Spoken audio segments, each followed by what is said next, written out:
예수를 믿는다는 것에 대해서 계속 말씀을 드리고 있습니다. 여러분, 예수를 믿는다는 것이 무엇일까요? 참된 믿음이라고 하는 것에는 어떤 내용들이 있을까요?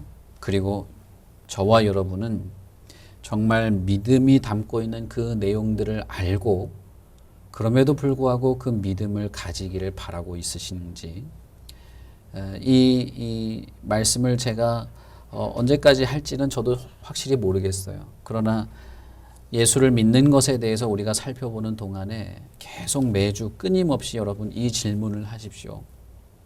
내가 정말 이런 믿음을 가지고자 하는지, 아니면 주님, 내가 정말 이런 믿음에서 구원 얻는 믿음을 가지고 싶습니다. 이런 참된 믿음의 풍요로움을 알고 싶습니다. 나에게 이 참된 믿음을 허락하여 주십시오라고 하는 이것을 계속 하시기를 바랍니다. 예수를 믿는다는 것을 제가 벌써 6번째 말씀드리는 것 같습니다.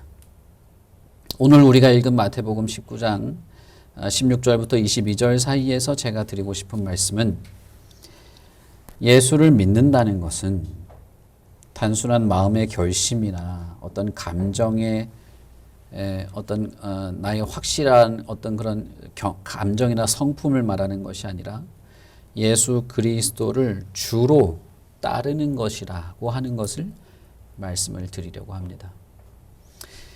왜 사람들이 그리스도를 주라고 시인하면서도 주님을 따르는 일은 그토록 드물게 보일까요? 순간적인 마음의 동요와 감정적 열정에 쌓여서 구원이라는 것을 좋게 여기고 받아들이는 것처럼 보이지만 주님을 따르는 것처럼 보이지 않는 자들이 많이 있습니다. 오늘 우리가 마태복음에서 읽은 청년도 거의 그와 같은 모습을 보여줍니다. 이 청년은 주님께 나와서 내가 무슨 선한 일을 하여야 영생을 얻을 수 있습니까? 라고 물어봅니다. 그리고 예수님께서는 이 청년에게 한 가지를 제시하시죠. 그것은 무엇이었냐면 그가 가진 소유와 그리스도 둘 중에 하나를 택하라라고 하는 것이었습니다. 당신이 가지고 있는 많은 재산인가, 소유인가, 아니면 영생의 주인인 그리스도인가 라고 하는 것이죠. 우리가 알듯이 이 청년은 예수님의 이 제안 혹은 시험, 예수님이 이렇게 요구하신 것에 부응하지 못했습니다. 이 청년이 무엇을 믿던, 무엇을 갈망했던 간에 그가 기꺼이 주님을 향하기 위해서 모든 것이라도 내려놓으려는 것이 있지 않는 한 그는 그리스도를 따를 수 없는 자라고 하는 것을 증명한 것입니다.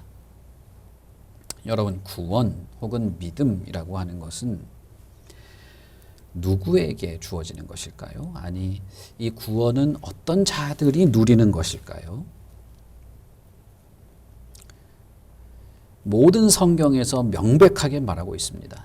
특별히 예수님의 가르침과 모든 신약의 말씀들은 명백하게 구원은 주님, 예수 그리스도를 얻고자 하여 모든 것을 내려놓는, 모든 것을 포기할 수 있는 자들에게 구원이라고 하는 것이 적절한 것이고, 그것이 그들에게 구원이라고 하는 은혜로 주어지게 된다는 것입니다. 우리가 읽은 이 본문에서 예수님과 이 청년 사이의 대화에서의 이 논점, 아주 중요한 하나의 그 주제는 어떻게 해야 영생을 얻을 수 있는가라고 하는 것입니다. 이것은 니고데모도 예수님에게 똑같은 질문을 했었죠. 어떻게 해야 하나님 나라를 볼 수 있는가?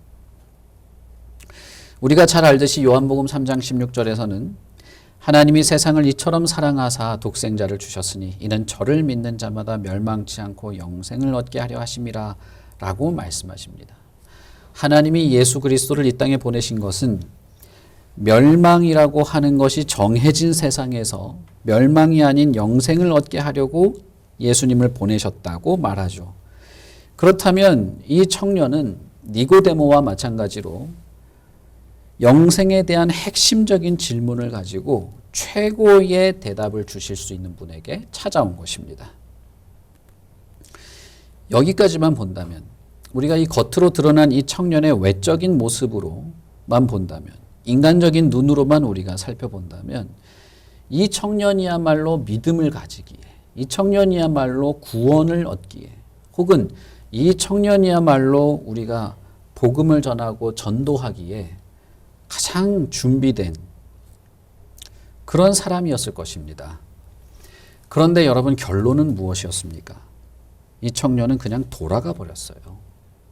예수님이 그에게 메시지를 주시지 않은 것도 아니고 그가 예수님의 메시지를 듣지 못한 것도 아닙니다. 그럼에도 불구하고 그는 기꺼이 자신의 모든 것을 포기하고서라도 나를 따르라 라고 하는 주님의 그 명령에 순종하려고 하지 않았습니다. 어떻게 보면 여러분, 이렇게 잘 준비된 사람이 찾아오면 얼마나 반갑겠습니까? 그렇죠? 저는 너무 반가울 것 같아요. 이렇게 마음이 잘 준비된 사람이어가지고 내가 예수님을 좀 믿어봐야 되겠는데 어떻게 하면 좋겠습니까? 그러면 뭐 빵바레를 불고 박수를 치고 뭐 이렇겠죠. 어떻게 하면 이 사람의 마음을 잘 어루만지고 어떻게 하면 이 사람의 마음을 잘 이렇게 감싸서 심기를 건드리지 않고 잘 이렇게 해서 어떻게든 정착을 하게 할까? 그렇게 하지 않겠습니까? 그러나 예수님은 그렇게 하지 않았다는 것입니다. 예수님은 이 부자 청년의 심기를 건드리지 않으려고 하지 않았어요. 잘 구슬리기보다는 그에게 참된 신앙의 도전을 하십니다. 참된 믿음의 도전을 하시는 것이죠. 심지어 그가 고민하며 돌아가는 한이 있다 할지라도 그렇게 하셨습니다. 여러분, 복음 전도는 사실 그런 것이죠. 교회의 사명은 또한 그런 것입니다. 여러분, 어쨌든 그 사람이 살려면 복음을 들어야 되는 거예요. 그의 영혼이 생명을 얻으려면 고민을 하는 한이 있어도 복음을 들어야 되는 거예요. 여러분, 복음은 무엇이겠습니까? 우리 안에 참된 믿음이 시작되도록 하는 것이어서 생명을 얻도록 하는, 구원을 얻게 하는 이 참된 믿음이 있지 않고서는 그 어떤 인간적인 친절도 결과가 좋지 않은 것입니다. 이 청년은 왜 영생을 주실 수 있는 분에게 찾아왔음에도 불구하고, 그리고 어느 것도 포장되지 않은 복음의 메시지를 들었음에도 왜 돌아갔을까? 이것을 우리가 살펴보면서 예수를 믿는다는 것이 무엇인지 살펴보려고 합니다. 물론 제가 이미 서두에 결론을 말씀드렸으니 그 결론으로 가게 될 것입니다. 이 청년에게 무슨 문제가 있었습니까? 그는 출발을 아주 잘한 것처럼 보였어요. 그러나 결국 영생을 얻지 못한 채 슬픈 기색을 띠고 그리스도로부터 돌아섰습니다. 그는 정말 믿음을 가질 만해 보였습니다. 아니, 믿을 준비가 되어 있는 것처럼 보였어요. 그리고 영생을 주실 수 있는 분에게 나왔고, 그리고 바른 질문을 했습니다. 그러나 그는 영생으로부터 돌이킨 것이죠. 여기서 보면 우리는, 여러분, 예수를 믿는다는 것은 어떤 동기, 혹은 올바른 동기, 혹은 뭔가 매너가 있고 부드러운 마음으로 주님에 대해서 약간 이렇게 허용적인 태도를 보이고 수용적인 태도를 보이는 것을 믿음이라고 부를 수 없는 것을 알 수 있습니다. 많은 경우에 특별히 교회에서 그런 사람들도 너무 드물기 때문에, 그런 사람들도 만나기가 드뭅니다. 드물기 때문에, 그리고 어쨌든 교회 안에 와서 함께 하기를 바라는 마음 때문에 약간 수용적인 모습을 보이거나 어떤 구원이나 어떤 그 신앙에 대한 어떤 동기를 가지고 있으면 그걸 그저 믿음으로 말해주고 싶은 그런 분위기가 많이 있어요. 그러나 여러분, 우리의 상황과 우리의 어떤 그런 모습은 어떻든지 간에 예수님이 말씀하시는, 성경에서 말하는 예수를 믿는다는 것은 그런 동기나 수용적인 태도를 말하는 것이 아닙니다. 이 청년을 한번 보십시오. 이 사람은 부자였죠. 누가복음 18장에 보시면 이 사람은 유대의 관원이었습니다. 그는 젊은 청년이었고 부자였고 관원이었죠. 이 관원이라는 말은 종교 지도자였다는 뜻입니다. 회당장이나 아니면 종교적 어떤 그 역할을 하기 위해서 특별히 이렇게 지위를 가지고 선출된 사람이었다는 뜻이죠. 그는 매우 경건하고 정직하고 젊고 부유한 사람이었고 사람들에게 손가락질 받지 않는 아주 이렇게 사회적으로 일찍부터 명망을 얻은 사람이었다는 것을 알 수 있죠. 그러니까 종교 지도자가 될 수 있었겠죠. 그렇다면 이 사람은 어디 흠잡을 만한 것이 없는 윤리적으로는 사회 윤리적으로는 괜찮은 사람이었다는 뜻입니다. 그런데 이 사람에게는 뭔가가 부족한 것이 있었어요. 그것을 스스로 느끼고 있었습니다. 자신은 젊음도 있고 재물도 있고 명망도 얻었고 그리고 사회적인 지위와 역할도 가졌습니다. 특별히 이 종교가 아주 강력한 유대 사회에서 종교 지도자로서의 지위도 가졌어요. 그럼에도 불구하고 이 청년은 자신이 뭔가 부족한 것을 느끼고 있었어요. 그것은 자신이 영생이 없다고 하는 생각이었습니다. 종교적인 어떤 열정 그리고 재산도 다 가지고 있었지만 그는 그것만으로는 평화와 기쁨 혹은 소망 같은 것들을 누리고 있지 못했다는 것이죠. 분명히 그에게는 많은 것을 소유하고 있었으나 영생은 없었습니다.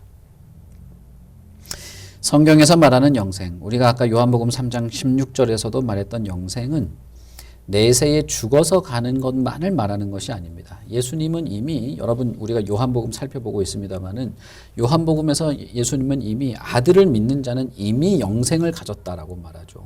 살아서 나를 믿는 자는 이미 죽음의 위협을 받지 않는 영생이라고 하는 생명력을 가진다. 이걸 너가 믿느냐? 이렇게 물어보죠. 그렇기 때문에 영생은 내세에서의 삶을 말하는 것이 아니라 현세를 살아가는 삶에서도 누릴 수 있는 것을 말합니다. 다시 말하면 영생은 그냥 영원히 사는 것이 아니라 하나님과 함께 동행하고 교제하면서 하나님으로부터 공급받는 모든 영혼의 평화와 충족과 위로와 그 안에서 일어나는 모든 지혜로운 활동들을 다 포함하는 것이에요.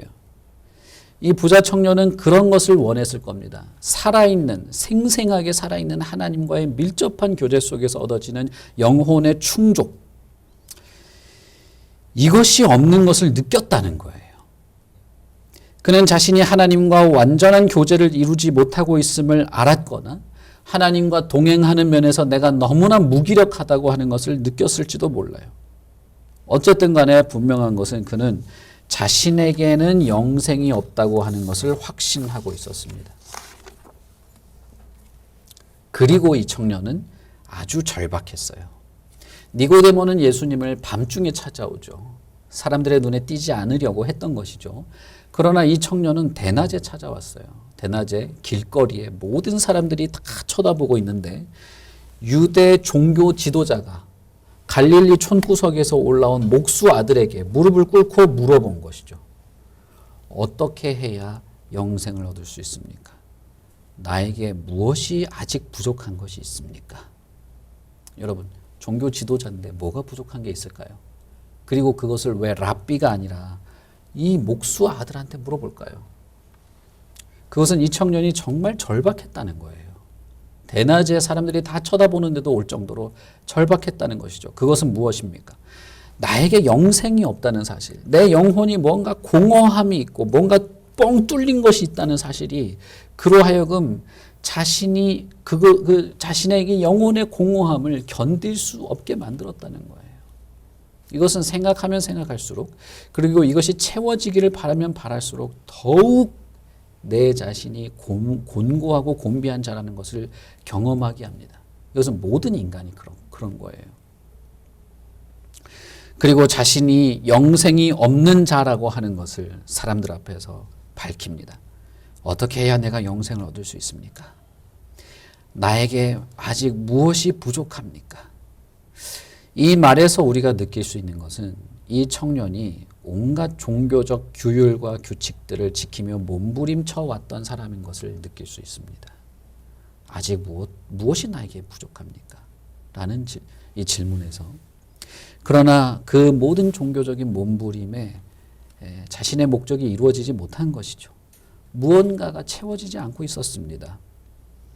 이 청년이 예수님께 나는 모든 계명을 지켰습니다. 내가 어렸을 때부터 이 모든 것을 지켰는데 아직도 무엇이 부족합니까? 라고 말할 때는 이 말은 최소한 이 청년에게서만큼은 아마 솔직한 말이었을 거예요. 물론 우리는 율법과 계명을 완벽하게 지키는 것이 불가능하고 그럴 수 없다는 것을 우리는 잘 알고 있습니다. 그러나 적어도 이 부자 청년에게 있어서는 그는 거짓말을 하고 있는 것은 아닙니다. 겉으로 보자면, 외적으로 보자면 유대 종교의 계명을 지킨다고 하는 면에서 보자면 그는 분명히 모범적인 종교 지도자에 걸맞는 삶을 살았을 겁니다. 그가 믿는 엄격한 종교적 기준에 맞추어서 살았을 거예요. 그러나 그는 깊은 허물을 느꼈고 그 허물을 해결하고자 예수님께 나왔던 것이죠. 그는 참으로 열렬하게 영생을 추구하는 사람이었습니다. 그러나 여러분, 그럼에도 불구하고 그것을 우리가 믿음이라고 부르는 것은 아니라는 겁니다. 자, 예수님의 대답을 한번 봅시다. 이런 청년의 영생에 대한 질문에 예수님은 다른 사람들과는 조금 다른 대답을 합니다. 혹은 우리들과는 조금 다른 대답을 해요. 우리 같으면 어떤 초대를 했을 거예요. 요즘에는 교회마다 이 구원과 복음에 관련된 걸 다 초청으로 다 뒤바꿔 놓은 분위기라 아마 우리들 요즘 분위기면 아마 무슨 초청 이런 초청장을 줬을지도 몰라요.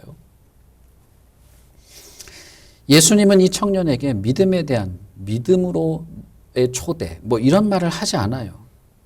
오히려 내가 영생에 들어가려면 계명을 지켜야 한다라고 말씀하십니다. 예수님이 왜 이런 말씀을 하셨을까요? 그것은 이 청년이 모든 면에서 긍정적인 것을 가지고 있다 할지라도 그가 결정적인 면에서 한 가지 모자른 점이 있었기 때문입니다. 그것은 무엇이냐 하면 그가 자신이 죄인이라고 하는 자각이 없었다는 것 사실이에요.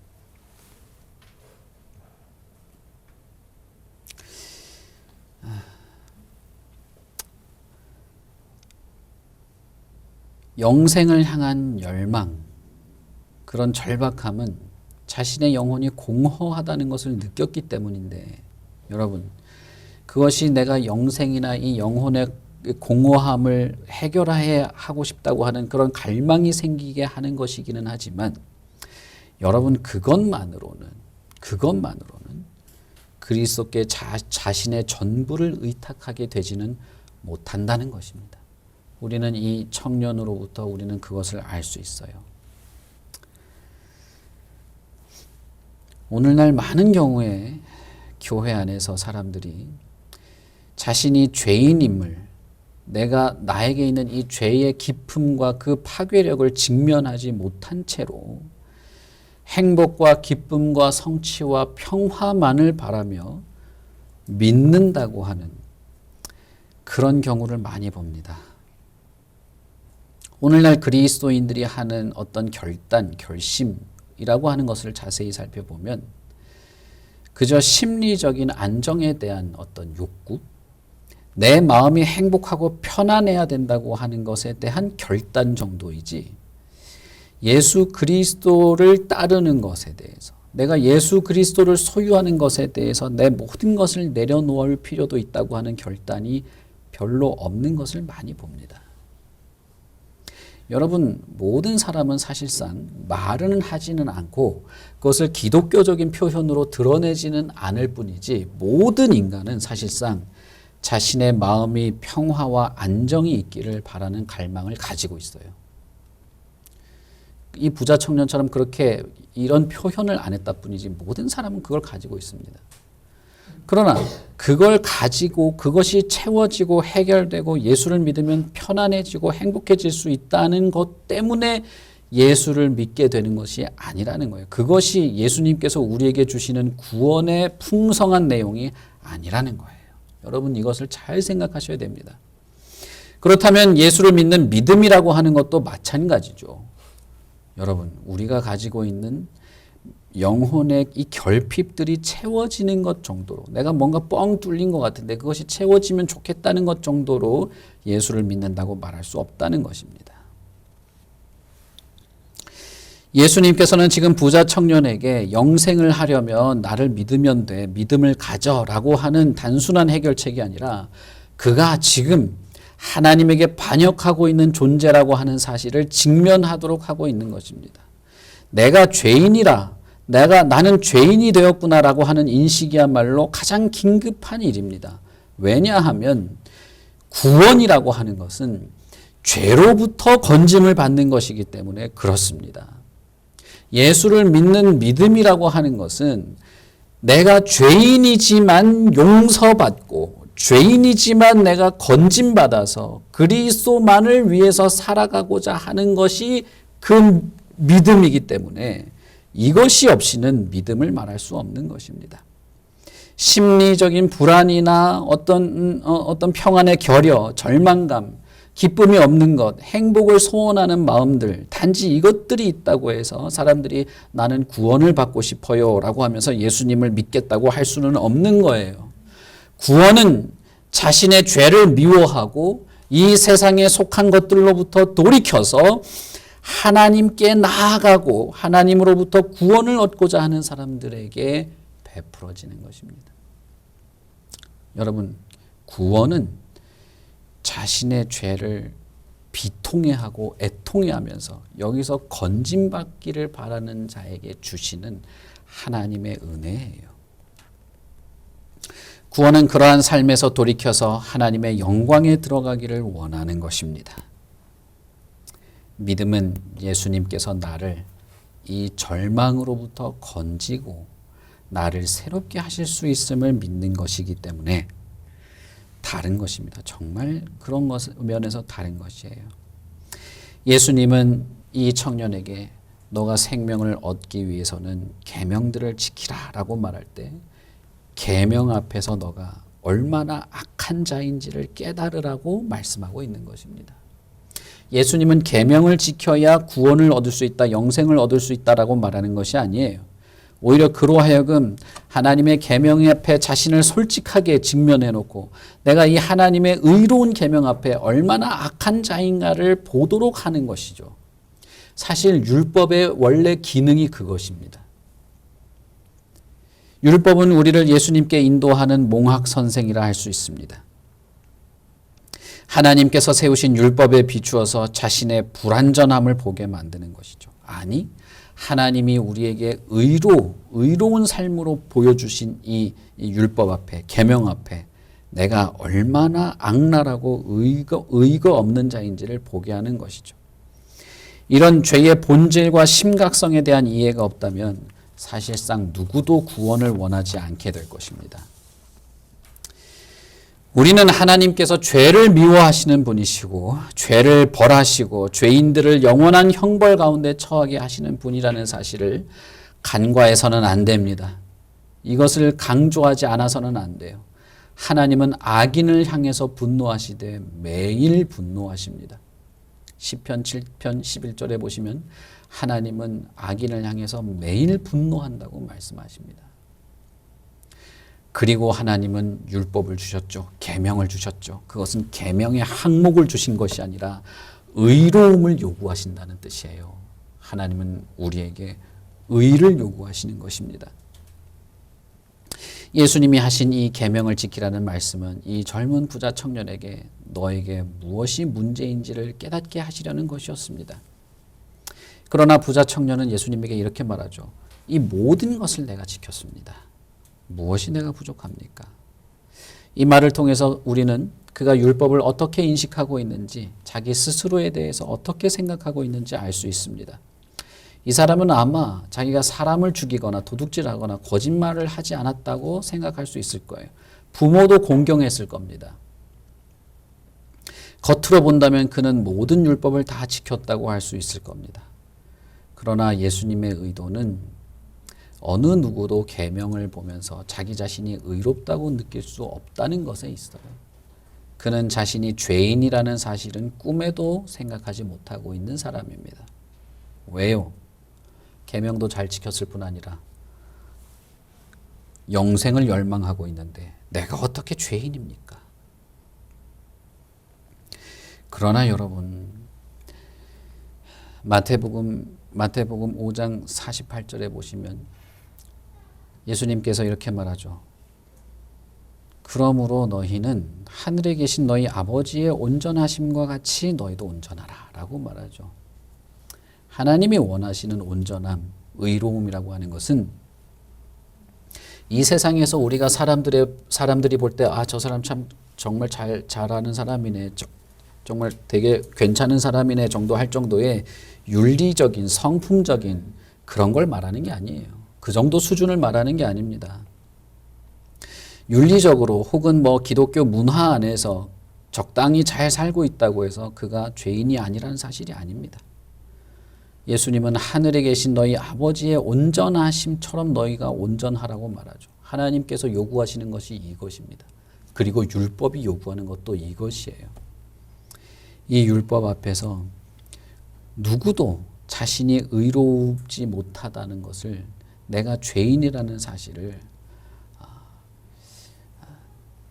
어느 누구도 이걸 내가 율법을 지켰다고 말할 수 없을 겁니다.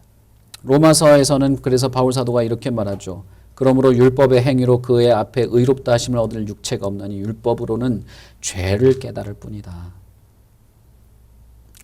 여러분, 이 계명 가운데는 무엇이 있습니까? 내 이웃을 내 몸과 같이 사랑하라 라는 계명이 있죠. 예수님이 어떤 계명을 지켜야 됩니까? 라고 하는 이 청년의 질문에 예수님은 10계명의 후반부를 5개를 말하죠. 부모를 공경하는 것부터 시작합니다. 6개를 말하죠. 그것은 뭡니까? 내 이웃을 사랑하라는 것이죠. 율법의 가장 큰 강령이 무엇입니까? 하나님을 사랑하되 마음과 힘과 뜻과 생명을 다하여 하나님을 사랑하고, 둘째는 이와 같이 내 이웃을 내 몸처럼 사랑하라는 것이죠. 이 계명은 마음으로부터 지켜야 하는 영적인 요구예요. 어떤 겉으로 드러나는 것이 아닙니다. 그렇다면 이 부자 청년은 솔직하게 말해서 자신이 언제나 내 이웃을 내 몸처럼 사랑하는 순수하게 그런 계명을 지켰다고 말할 수 없을 겁니다. 바리새인들, 종교 생활에 젖은 사람들은 종교를 외형적인 의식이나 행위나 어떤 구체적인 어떤 규칙으로 바꾸는 일을 좋아합니다. 그러나 마음의 변화에 대해서는 일절 관심이 없어요. 예수님께서는 뭐라고 말합니까? 산상수훈에서 뭐라고 하죠? 미워하는 마음은 살인자의 마음과 똑같은 것이다. 음욕의 유혹에 빠지는 자는 이미 간음한 자와 같고, 원수를 미워한다는 것은 네가 사랑하는 자를 미워하는 것과 똑같다. 그렇게 말하죠. 이 부자 청년은 예수님의 가르침의 의미를 깨닫지 못했습니다. 그는 사람들 앞에서 자신이 율법을 완벽하게 지켰다고 말했습니다. 사실상 그는 나는 의로운 사람인데 무슨 더 선한 일을 해야 됩니까? 라고 말하고 있는 것입니다. 외형적으로 그는 분명히 율법도 지켰고, 외형적으로는 그는 겸손해 보이기도 하고, 영혼의 어떤 공허함을 감지할 만한 그런 영적인 감수성이 있는 사람이었기도 하고, 영생을 갈망할 만큼 준비된 사람처럼 보이기도 했습니다. 그러나 여러분, 그가 정말로 원한 것은 주님이 주시는 구원이 아니라 자신의 마음의 공허를 채워줄 어떤 것이었다는 거예요. 그건 여러분 믿음이 아닙니다. 그는 자신이 하나님을 거역하고 있다는 것을 도무지 느끼지 못했습니다. 사실상 그는 나는 죄인이 아닙니다. 나는 율법을 지켰습니다. 나는 의로운 사람입니다. 라고 말하고 있는 거예요. 자기 의로 세워진 이 종교적 확신은 사실상 가짜입니다. 사람은 자신이 의로운 사람이라고 여기고 계명을 지켰다라고 생각할 때는 내가 여기서 어떤 더 선한 것을 더 추가해야 영생을 얻을 수 있습니까? 라고 말할 수 있을 거예요. 구원은 어떤 감정적으로 내가 정서적으로 어떤 고향감과 편안함을 느끼는 것을 구원이란 말하지 않아요. 구원은 하나님 앞에 나와서 자신의 죄를 용서받는 것을 말하는 겁니다. 구원은 자신의 죄를 부끄러워하며 주님 앞에 나오는 자에게 베풀어지는 것입니다. 자신의 죄를 부끄러워하지 않는 자는 사실상 구원이 필요 없고 그는 회개하지 않습니다. 그리고 또 한 가지 문제가 있어요. 예수님은 그 부자 청년에게 너가 정말 율법을 다 지켰단 말이냐? 내 이웃을 내 몸처럼 사랑하라라고 하는 율법을 지켜왔다는 것이냐? 그렇다면 너가 온전하고자 할진대 가서 내 소유를 팔아 가난한 자들에게 주라. 그리하면 하늘의 보화가 내게 있으리라. 그리고 와서 나를 따르라 라고 말합니다. 여러분, 이것은 충고가 아니에요. 권면이 아닙니다. 이렇게 한번 해보면 어떻겠니? 라는 말이 아니에요. 이것은 명령입니다. 그렇다면 율법을 잘 지켰다면 이것도 가능할 테니 하고 나를 따르라는 명령을 하신 거예요. 내가 내 이웃을 내 몸처럼 사랑한다고 하나님의 의로운 요구에 부합했다고 그렇다면 당신이 가진 것을 다 그들에게 주십시오. 그리고 나를 따르시오. 여기에는 최종적인 예수님의 명령이 있는 것입니다. 여러분, 이 사람이 예수님께 순종했습니까? 예수님은 자선 행위를 하라는 게 아니에요. 자선 사업을 벌이라는 게 아닙니다. 여러분, 예수를 믿는 것과 자선 사업은 전혀 별개입니다. 그렇다고 우리가 이런 걸 돕는 일을 하지 않아도 된다는 것은 아니에요. 그러나 이것이 믿음이고 이것이 선행인 것은 아니에요. 예수님은 자선 행위를 하면 구원을 받는다고 말한 것이 아닙니다. 오히려 그 정반대예요. 우리는 그리스도인이 되기 위해서 우리가 가진 것을 다 포기하고 버려야 하는 것이 아닙니다. 예수님이 말하는 것은 예수 그리스도보다 더 집착해야 하는 것이 없어야 한다는 것입니다. 그것이 우리가 예수를 믿는 믿음의 하나의 내용이고 그것이 우리가 구원 얻은 자들에게 있는 정서적인 변화예요. 그리스도보다 더 집착할 것이 없어야 한다는 의미에서 우리는 모든 것을 기꺼이 내려놓을 수도 있는 마음을 가지고 있어야 돼요. 누가복음에서 뭐라고 말합니까? 이와 같이 너희 중 누구든지 자기의 모든 소유를 버리지 아니하면 능히 내 제자가 되지 못하리라. 여러분 이것은 무슨 고사성어나 어떤 위인들의 어떤 그런 위인들의 무슨 명언이 아닙니다. 이 예수님의 말씀을 무슨 라디오 MC가 무슨 클로징 멘트 할 때처럼 하는 그럴듯한 말로 여기면 안 돼요. 이건 명령이고 진리이고 이 외에는 다른 가능성이 없어요. 저는 그러나 이것을 아주 하찮게 여기는 수많은 교회에서의 그 사람들을 만나요. 정말 저와 같이 1년 넘게 성경 공부를 하면서 정말 그 믿음과 예수를 믿는 것에 대해서 훈련을 하면서 정말 같이 부서를 섬기면서 해왔던 어떤 분이 있었습니다. 그분이 교회 누구랑 싸운 거예요. 뭐 해달라 했는데 주보에 뭐 좀 넣어달라 했는데 이분이 안 넣어준 거죠. 그러면 안 된다는 식으로 거절했나 봐요. 그걸로 뻥 싸운 거예요. 싸워가지고 난리가 났어요. 그래서 제가 그분한테 문자를 했습니다. 예수님은 이렇게 말씀하셨지 않냐. 그러니 차라리 내가 억울한 한이 있어도 그를 이해해주고 오히려 사랑해주고 오히려 그 사람의 업무를 내가 더 도와주려고 하고 더 겸손해졌으면 좋겠다. 왜? 내가 하나님의 말씀을 1년 넘게 연구했으면 그보다 더 했으면 더 했지 못한 게 아니니까. 그 사람보다 내가 말씀을 더 연구했으면 연구했지 못하지 않았으니까. 목사랑 같이 1년 동안이나 했는데. 근데 여러분 저한테 답신으로 온 문자는 뭐였냐면 나는 그렇게는 예수 못 믿습니다 였어요. 여러분 지금 그게 좀 되게 어처구니 없어 보이지만 우리가 크게 다르지 않습니다. 나는 자존심 뭐 상하는 일은 절대 참을 수 없습니다. 이렇게 온 거예요.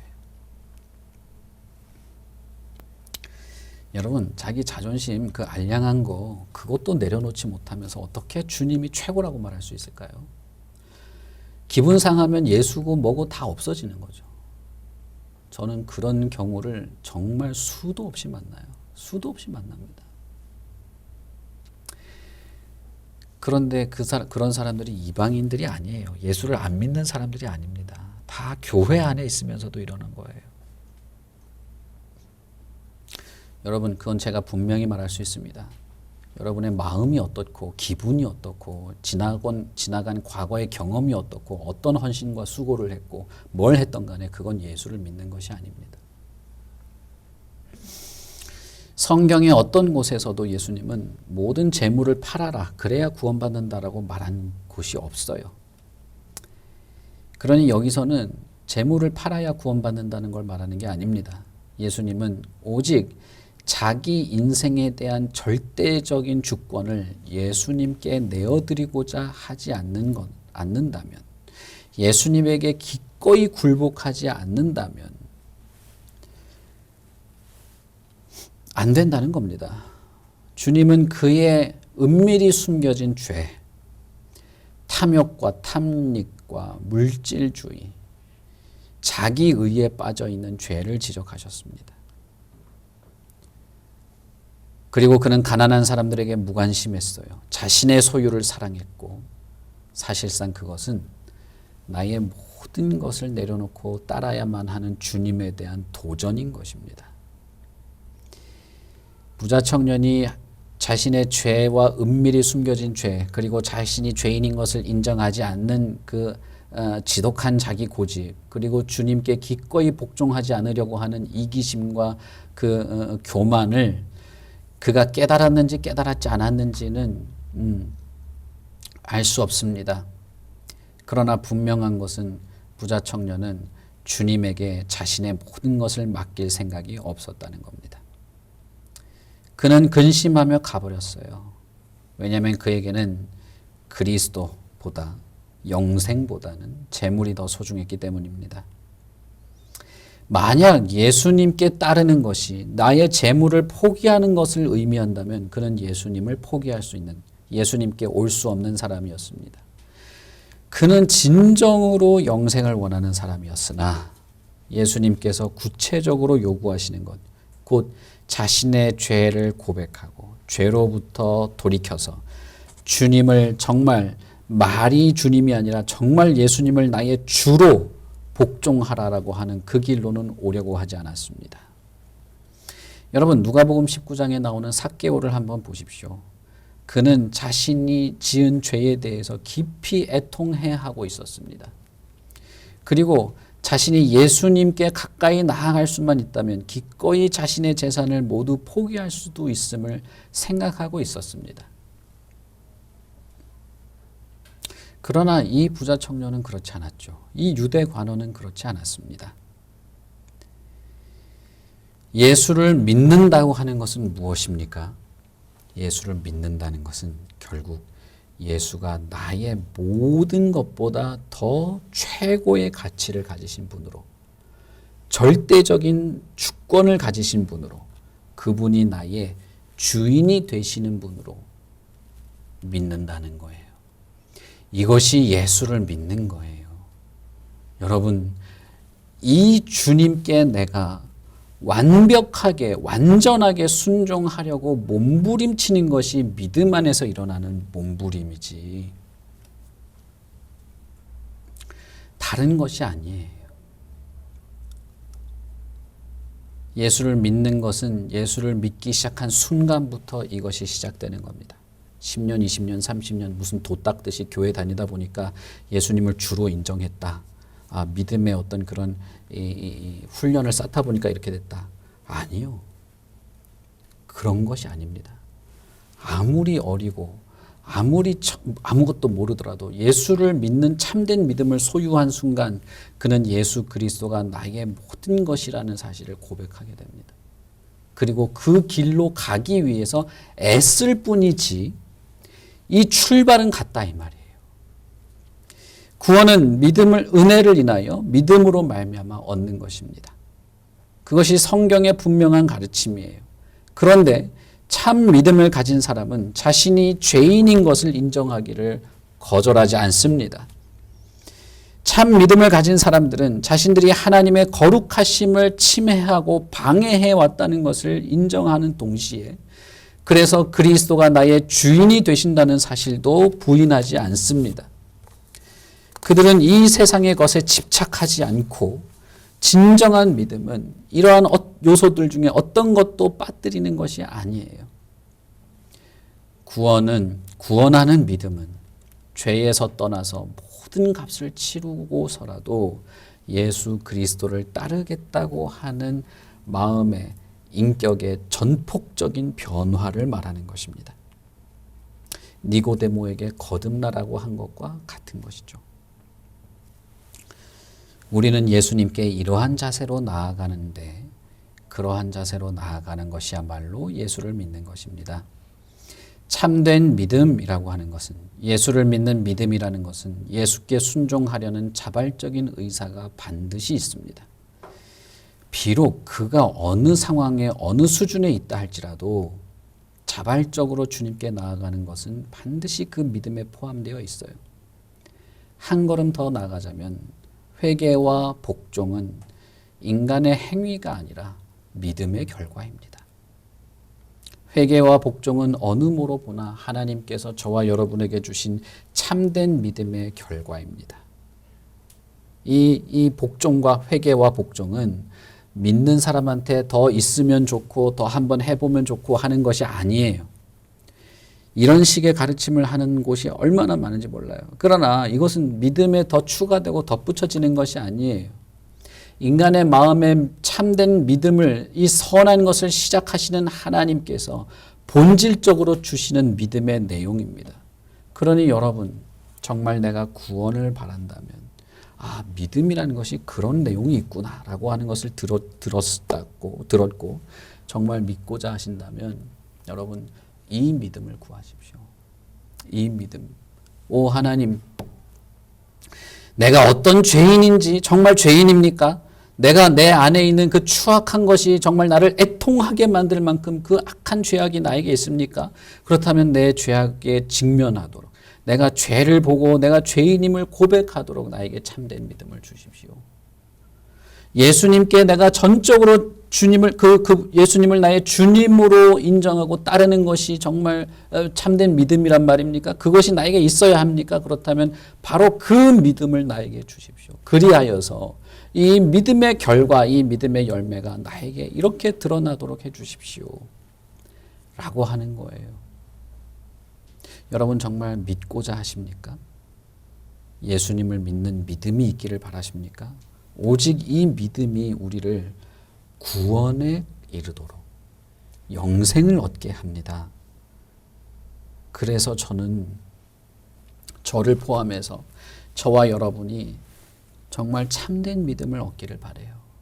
참된 믿음을 얻고 정말 구원을 얻기를 바랍니다. 저는 진짜 구원을 얻고 싶어요. 정말 구원받고 싶습니다. 천국에 가고 싶고 하나님 나라에 가고 싶습니다. 그런데 그것은 예수 그리스도를 믿는 믿음으로만 가능하고 그 참된 믿음이라고 하는 것은 우리에게 끊임없이 나를 돌아보게 하며 다시 그리스도를 바라보게 하고 주님의 말씀에 순종하고 싶어하는 인격의 변화를 가져오게 되는 것입니다. 예수 그리스도께 나오는 사람은 반드시 그분의 말씀에 복종해야 합니다. 그것은 예수께서 우리에게 있어서 최고의 우선권을 가져야 한다는 것입니다.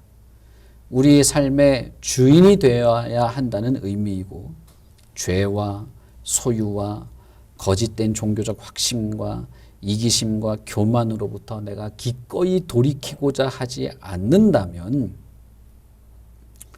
그는 그리스도께 향할 수 없는 것입니다. 그러니 여러분 우리들 자신을 잘 살펴보십시오. 예수님이 눈먼 봉사를 찾아와서 물어본 것처럼 너가 믿고 싶은가? 라고 예수님이 지금도 물어보시죠. 네, 내가 믿고 싶습니다. 예수님, 당신은 어떤 분이십니까? 내가 소유해야 할 믿음은 어떤 내용입니까? 나는 어떤 마음으로 예수를 믿을 수 있습니까? 우리는 이것이 끊임없이 있어야 돼요. 그리고 매일 믿어야 하고 매일 믿음의 열매를 맺어가며 살아가는 것이죠. 여러분, 여기 저를 포함해서 여기 계신 모두, 그리고 우리가 함께 예배드리시는 우리 모두는 예수를 믿고 참된 믿음 안에서 그리스도를 향한 순종, 그분이 나의 주 되신 것을 인정하고 순종하는 믿음의 삶이 이어지시기를 바랍니다. 우리 같이 기도하겠습니다.